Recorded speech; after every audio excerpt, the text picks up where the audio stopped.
The Taoiseach Taoiseach government is at one on this issue. We are very clear that the Board of Peace, as it was voted for in the UN Security Council, was to focus solely on Gaza, on the next stages of the peace plan, on rebuilding Gaza. But what has become very clear and apparent is that it has a much wider remit. We have been asking for clarifications on whether or not the remit could focus solely on Gaza. So if that doesn't change, I think the Taoiseach is right. We don't see a way in which we can join this.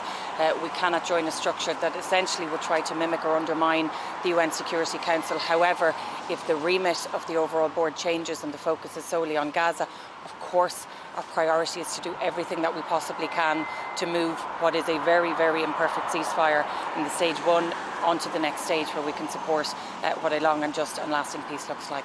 The EU-US relationship is still our most important relationship, and I don't think that will change. Of course, the last few weeks and indeed the last few months have certainly tested that, but what's very clear is that the approach from the EU is the right approach.